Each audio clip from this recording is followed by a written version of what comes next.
പ്രേക്ഷകർക്ക് ബാബൂസ് യൂട്യൂബ് ചാനലിലേക്ക് സ്വാഗതം. ഞാൻ ഇന്ന് അവതരിപ്പിക്കുവാൻ ശ്രമിക്കുന്ന ഒരു പ്രധാനപ്പെട്ട വിഷയം, എഥനോൾ അടങ്ങിയ പെട്രോൾ രാജ്യവ്യാപകമായി വിൽക്കുന്നതിനെ ചോദ്യം ചെയ്തുകൊണ്ട് ഒരാൾ കോടതിയിൽ ഹർജി സമർപ്പിച്ചിരുന്നു. ഇക്കഴിഞ്ഞ 2 ദിവസങ്ങൾക്ക് മുമ്പ് ആ ഹർജി സുപ്രീം കോടതി തള്ളിയ സാഹചര്യത്തിലാണ് അതുമായി ബന്ധപ്പെട്ടൊരു വീഡിയോ മാന്യ പ്രേക്ഷകരുടെ മുന്നിൽ അവതരിപ്പിക്കുവാൻ ശ്രമിക്കുന്നത്. ഒന്ന്, എഥനോൾ പെട്രോൾ എന്ന് ഉദ്ദേശിക്കുന്നത് E20 പെട്രോൾ എന്നാണ് പറയുന്നത്. ഇ എന്ന് പറഞ്ഞാൽ എഥനോൾ, 20 എന്ന് പറഞ്ഞാൽ 20%. അത് 1 ലിറ്റർ പെട്രോളിൽ 80% യഥാർത്ഥ പെട്രോളും 20% ജലാംശം കൂടിയ എഥനോളും കൂടി ബ്ലെൻഡ് ചെയ്ത് വിൽക്കുന്നതിനാണ് E20 പെട്രോൾ എന്ന് വിശേഷിപ്പിക്കുന്നത്. അപ്പോൾ ഇവിടെ ഇത്തരം വിഷയങ്ങൾ ഇന്ന് ഓട്ടോമൊബൈൽ രംഗത്ത് ചർച്ച ചെയ്യപ്പെടുന്ന ഒരു വിഷയമാണ്. E20 പെട്രോൾ ഉപയോഗിച്ചാൽ പഴയ വാഹനങ്ങൾക്കും അതുപോലെ തന്നെ പുതിയ വാഹനങ്ങൾക്കും കേടുപാടുകൾ സംഭവിക്കാനുള്ള സാധ്യതയെ സംബന്ധിച്ചാണ് ചർച്ചകൾ പല ഭാഗങ്ങളിൽ നടന്നു വരുന്നത്. അതുകൊണ്ട് തന്നെ ചില പ്രധാനപ്പെട്ട കാര്യങ്ങളാണ് ഇവിടെ അവതരിപ്പിക്കുവാൻ ചുരുങ്ങിയ സമയം കൊണ്ട് ഉദ്ദേശിക്കുന്നത്. നമുക്കറിയാം, 1970 കാലഘട്ടത്തിൽ ലോകവ്യാപകമായി ലോകരാജ്യങ്ങൾ ഈ ഓട്ടോമൊബൈലുമായി ബന്ധപ്പെട്ട് അതിന്റെ മലിനീകരണ തോത് കുറയ്ക്കുന്നതിനുള്ള ഒരാശയം ലോകരാജ്യങ്ങൾ മുന്നോട്ട് വെച്ചിരുന്നു എന്ന് ഞാൻ മനസ്സിലാക്കുന്നു. അത് നമ്മുടെ രാജ്യത്തെ നടപ്പിലാക്കുവാൻ വേണ്ടി ഈ കേന്ദ്ര ഗവൺമെന്റ് ശ്രമിക്കുകയാണ്. അതിന്റെ ഭാഗമായിട്ട് 2023 കേന്ദ്ര സർക്കാർ വാഹന നിർമ്മാതാക്കൾക്ക് ഒരു അറിയിപ്പ് കൊടുത്തിരുന്നതായി മനസ്സിലാക്കുന്നു. എന്തായിരുന്നു അത്? 2025 ഏപ്രിലിന് ശേഷം രാജ്യത്ത് നിർമ്മിച്ച് പുറത്തിറക്കുന്ന വാഹനങ്ങൾ, ആ വാഹനങ്ങൾ E20 ഇന്ധനം, അത് ഡീസലും ആയിക്കോട്ടെ, ഡീസലില് 10%, അത്തരത്തിലുള്ള എഞ്ചിൻ രൂപകൽപ്പന ചെയ്യുമ്പോൾ എഥനോൾ അടങ്ങിയ പെട്രോളോ ഡീസലോ ഏത് തന്നെ ആയിക്കോട്ടെ, അത്തരം വാഹനങ്ങൾക്ക് അതിൽ ഘടിപ്പിച്ചിരിക്കുന്ന എഞ്ചിന് കേടുപാടുകൾ ഈ ഇന്ധനം ഉപയോഗിക്കുന്നതുമായി ബന്ധപ്പെട്ട് കേടുപാടുകൾ സംഭവിക്കാതിരിക്കുവാനുള്ള രൂപകൽപ്പന ചെയ്ത് വേണം 2025 ഏപ്രിലിന് ശേഷം വാഹനങ്ങൾ നിർമ്മിക്കുവാനെന്ന് അറിയിപ്പ് കൊടുത്തിട്ടുണ്ട് എന്ന് ഞാൻ മനസ്സിലാക്കുകയാണ്. എന്നാൽ ഇപ്പോൾ ചില വാഹന കമ്പനികൾ പറയുകയാണ്, E20 പെട്രോളോ ഡീസലോ ഉപയോഗിച്ചാൽ ഞങ്ങൾ വാറണ്ടി നൽകില്ല.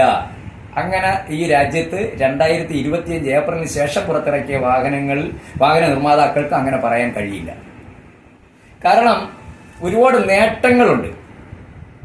ഈ E20 പെട്രോൾ, എഥനോൾ ഉപയോഗിച്ച് പെട്രോൾ നിർമ്മിച്ചാൽ, ബ്ലെൻഡ് ചെയ്താൽ, നമുക്ക് വിദേശ രാജ്യങ്ങളിൽ നമുക്കറിയാം 80%-ലേറെ വിദേശ രാജ്യങ്ങളിൽ നിന്നും ക്രൂഡ് ഓയിൽ ഇറക്കുമതി നമ്മുടെ രാജ്യത്ത് ചെയ്യുകയാണ്, നമ്മുടെ ഇന്ത്യയിൽ. അതിന് 60%-ൽ താഴെ നമുക്ക് കൊണ്ടുവരാൻ കഴിയും. ഇന്ത്യയിൽ തനതായിട്ടുള്ള ക്രൂഡ് ഓയിലിന്റെ ഉൽപ്പാദനം കൂടി വർദ്ധിപ്പിച്ചാൽ പെട്രോളിന്റെ വിലയും ഡീസലിന്റെ വിലയും 50 രൂപയിൽ താഴെ വിൽക്കാൻ കഴിയും. ഇതിന്റെ കമ്പനികൾക്ക് ലാഭവും കിട്ടും. അത് എന്താന്ന് വെച്ചാൽ, ഈ ക്രൂഡ് ഓയിലിന്റെ ഇറക്കുമതി കുറയ്ക്കുകയും രാജ്യത്തുള്ള ഉൽപാദനം വർദ്ധിപ്പിക്കുകയും എഥനോളിന്റെ ഉൽപാദനവും വർദ്ധിക്കുമ്പോൾ പെട്രോളിന്റെയും ഡീസലിന്റെയും വില നേരത്തെ ഞാൻ സൂചിപ്പിച്ചതുപോലെ കുറയ്ക്കാൻ കഴിയും. അതോടൊപ്പം തന്നെ വിദേശ നാണ്യം നമുക്ക് സംരക്ഷിക്കാൻ കഴിയും, നമ്മുടെ രാജ്യത്ത് സംരക്ഷിക്കാൻ കഴിയും. കാരണം ഡോളറിലാണല്ലോ ബിസിനസ്സുകൾ ചെയ്യുന്നത്. അപ്പോൾ അതിന്റെ അളവ് കുറയ്ക്കാൻ കഴിയും. അതോടൊപ്പം മലിനീകരണം വൻതോതിൽ നമ്മുടെ രാജ്യത്ത് കുറച്ചു കൊണ്ടുവരാൻ കഴിയും. അതോടൊപ്പം തന്നെ കർഷകരുടെ തൊഴിൽ സംരക്ഷിക്കാൻ കഴിയും. കാരണം എഥനോൾ ഉണ്ടാക്കുന്നത് കരിമ്പിൽ നിന്നാണ്, മറ്റ് ഇതര സസ്യങ്ങളിൽ നിന്നാണ്. അപ്പോൾ അതിന്റെ ആ കർഷകരെ നമുക്ക് അവരുടെ തൊഴിൽ സംരക്ഷിക്കാൻ കഴിയും. അവരുടെ ഉൽപാദനം ന്യായമായ വിലയ്ക്ക് കേന്ദ്ര സർക്കാരിന് അത് വാങ്ങാൻ കഴിയും. അങ്ങനെ നിരവധി ഗുണങ്ങൾ ഇക്കാര്യത്തിലുണ്ട് എന്നുള്ളതാണ് ഈ എഥനോൾ ബ്ലെൻഡ് ചെയ്ത് നിർമ്മിക്കുന്ന ഇന്ധനങ്ങൾക്ക്, അത് ഉപയോഗിക്കുന്ന വാഹനങ്ങൾക്കൊക്കെ, അതുപോലെ നമ്മുടെ രാജ്യത്തിനും വാഹന ഉപഭോക്താക്കൾക്കും ഒക്കെ വളരെ നല്ല കാര്യമാണത്. അതിന്റെ ദോഷം എന്ന് പറയുന്നത് ചില പാർട്സുകളെ ബാധിക്കും. കാരണം എഥനോളിനെ സംബന്ധിച്ചിടത്തോളം അന്തരീക്ഷത്തിലെ ജലാംശം വലിച്ചെടുക്കുവാൻ കഴിവുള്ള ഒരു ദ്രാവകമാണത്. അപ്പോൾ അതിനെ ഇപ്പോൾ എഥനോളിന്റെ അടങ്ങിയ പെട്രോൾ ബ്ലെൻഡ് ചെയ്യുമ്പോൾ അതിന്റെ എന്തായാലും ആ ജലാംശത്തെ ചെറുക്കുവാനുള്ള സാങ്കേതിക വിദ്യ എന്തായാലും കണ്ടുപിടിച്ച് കാണും എന്ന് ഞാൻ മനസ്സിലാക്കുകയാണ്. അപ്പോൾ ആ വെള്ളത്തെ നിർവീര്യമാക്കുവാൻ, വെള്ളത്തിന്റെ തോതിനെ നിർവീര്യമാക്കുവാനുള്ള സാങ്കേതിക വിദ്യയിലാണ് ഈ E20 പെട്രോൾ ഇവിടെ വിറ്റഴിക്കുന്നതെങ്കിൽ വാഹനങ്ങൾ നല്ല സ്മൂത്തായി ഓടും. ആ കാര്യത്തിൽ ഒരു സംശയവും വേണ്ട. വാഹനങ്ങൾ സ്മൂത്തായി ഓടുകയും രാജ്യത്തിന് നമ്മുടെ വിദേശ നാണ്യം സംരക്ഷിക്കാൻ കഴിയും, മലിനീകരണം കുറയ്ക്കുവാൻ കഴിയും, കർഷകരുടെ തൊഴിൽ സംരക്ഷിക്കുവാനും കഴിയും. അതാണ് E20 പെട്രോളിന്റെ അതുമായി ബന്ധപ്പെട്ട് എനിക്ക് മാന്യ പ്രേക്ഷകരോട് പറയുവാനുള്ളത്. ഇത് ഒരു ഷോർട്ട് വീഡിയോയിൽ തീരുന്ന ഒരു കാര്യമല്ല. ഇനിയും അതുമായി ബന്ധപ്പെട്ട് ഒത്തിരി കാര്യങ്ങൾ മാന്യ പ്രേക്ഷകരുടെ മുന്നിൽ അവതരിപ്പിക്കുവാനുണ്ട്. ഇപ്പോൾ ഞാൻ ഇത്തരം കാര്യങ്ങൾ മാത്രം പറഞ്ഞുകൊണ്ട് നിർത്തുന്നു. എല്ലാവർക്കും ഓണാശംസകൾ നേർന്നുകൊണ്ട് നിർത്തുന്നു. മറ്റൊരു വീഡിയോയിൽ നമുക്ക് കാണാം.